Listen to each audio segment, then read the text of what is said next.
Hi Aquarius, this is your Vedic Astrology forecast for December 2014, and just a quick reminder, Vedic Astrology uses the moon sign as a reference point as opposed to the sun sign, which Western astrology uses.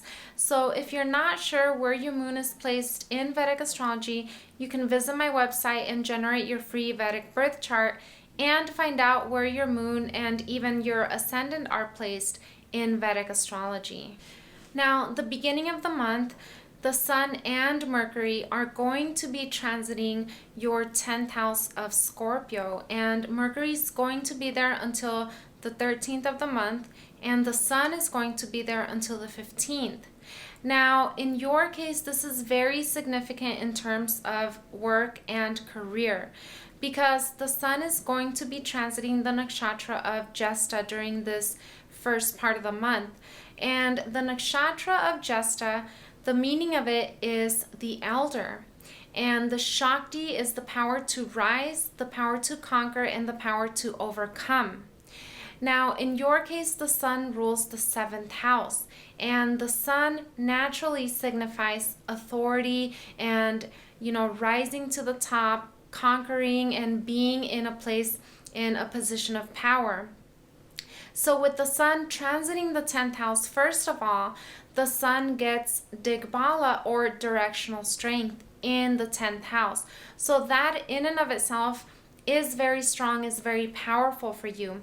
It means that you're going to thrive at work if you're in a position of authority or leadership, whether it's at work or whether you're doing something of that nature. You're going to do very, very well this first half of the month, but especially because the Sun is transiting the nakshatra of Jesta. So that's going to give you an extra push. That's going to give you an extra assertiveness and vitality to be able to exert yourself and to be able to carry out those duties effectively. And now Mercury is also going to be with the Sun during this first part. And Mercury rules the 8th house, but Mercury rules the 5th house as well. So because Mercury rules the 8th house, there is going to be an element of challenge. There may be certain obstacles that may also present themselves. But as I said, the nakshatra of Jesta signifies the ability to rise and conquer and overcome. So whatever initial obstacles present themselves in the work environment, or in your career, or in whatever it is that you're doing as a leader, if you're in that position, they will be overcome with the transit of Sun going through this nakshatra.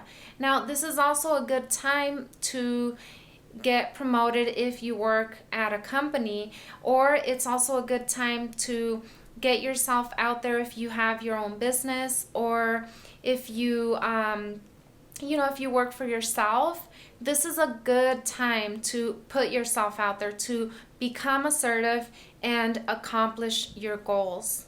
Now, this is also going to be a very good time for romance, because Mercury rules the 5th house, and the 5th house has to do with love, with romance, infatuation, dating, entertainment, play, creativity.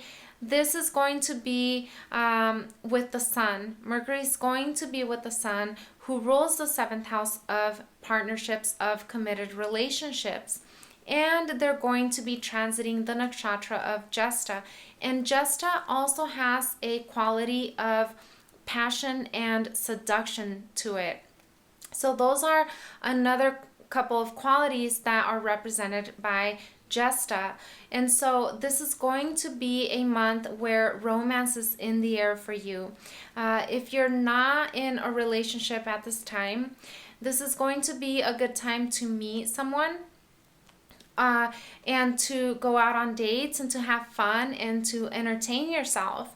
If you are in a committed relationship, this is a good time to spend with your partner, to spice up the romance and, to express your love to that significant other.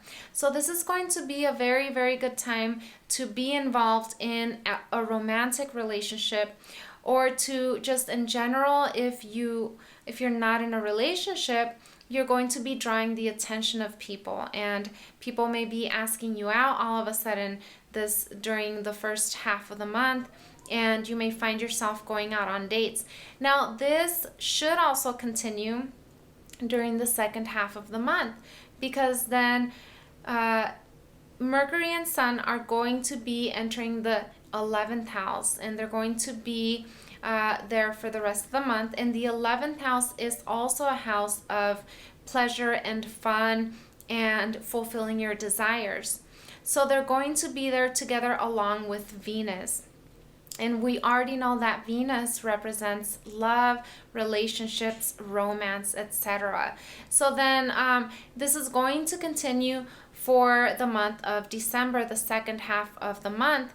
Now, the second half of the month, when the Sun enters the sign of Sagittarius, it's going to be entering the nakshatra of Mula.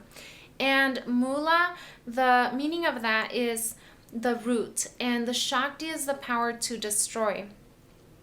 So during the second half of the month, there may be things that come up that it's going to be a time to get to the center of things, because it represents the root. The nakshatra of Mula has several characteristics that are similar to the 8th house. And this nakshatra is at the center of the Milky Way. And as a result, it signifies the center, the core, getting to the root of the matter.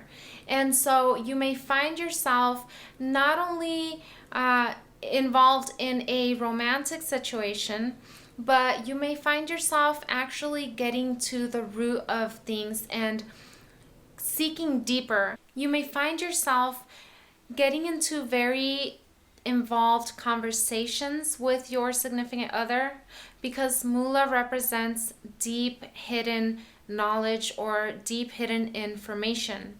So you may find yourself seeking, looking, researching, investigating things in regards to either your relationship, or it could be in regards to your work as well. It could be work that you're doing at your place of employment.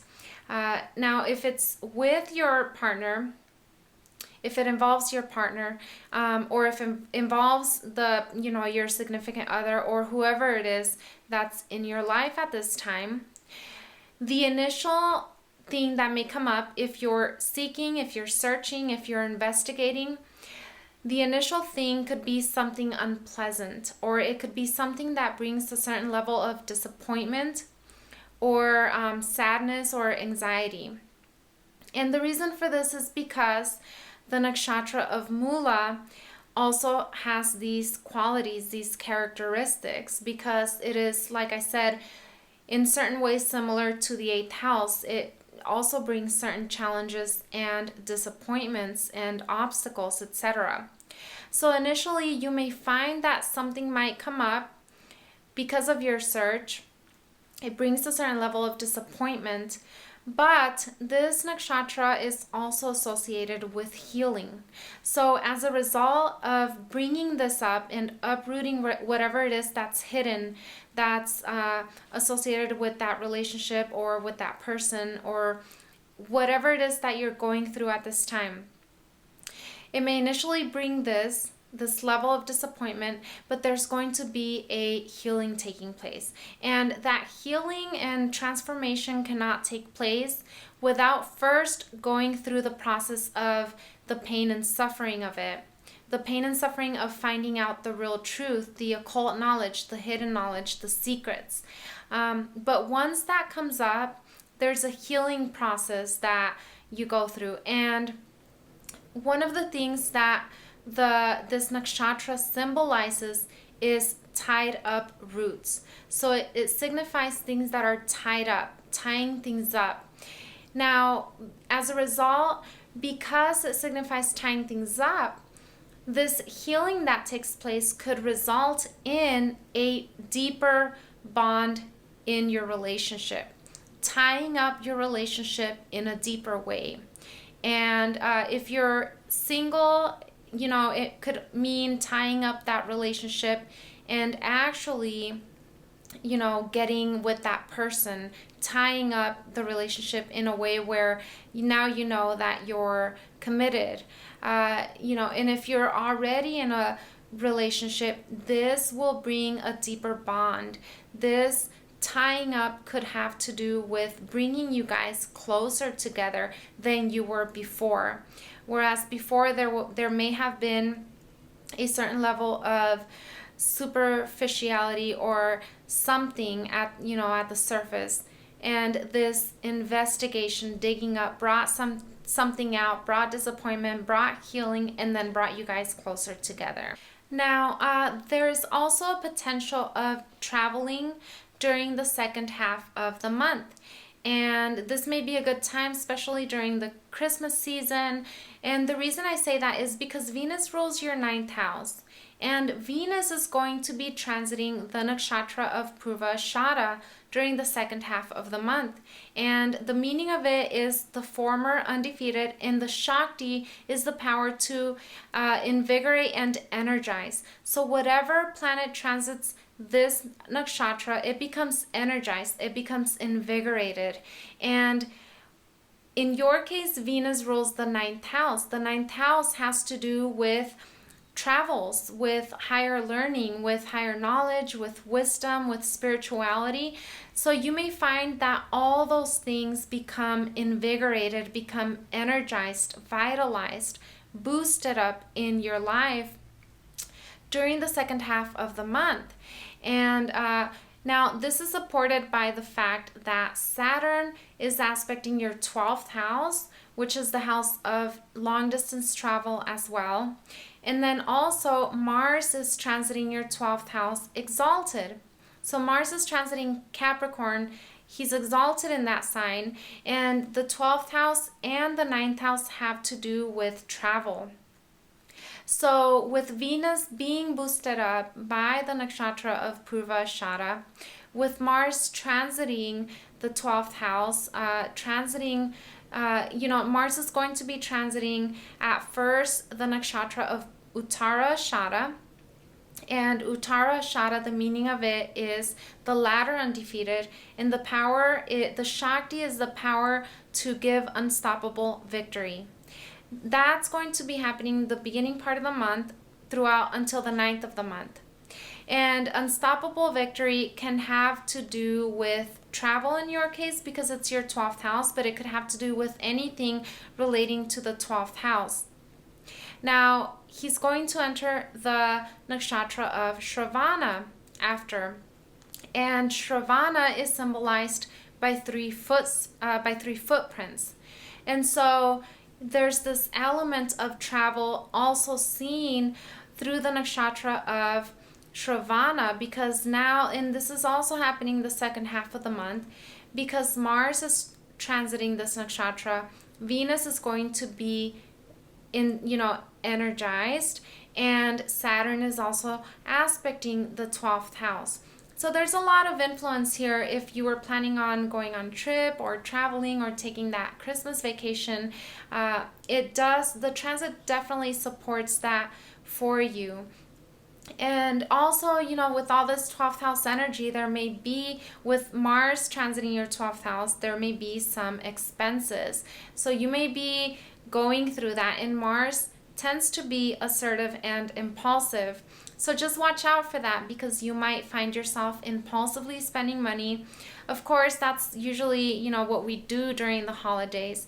But Mars is impulsive, Mars is aggressive, Mars is assertive. So he might make you spend a little bit too much during the holidays. Just keep that in mind. Well, Aquarius, this was your Vedic Astrology forecast for December 2014. Thank you so much for watching. Stay tuned for additional forecasts, and don't forget to subscribe.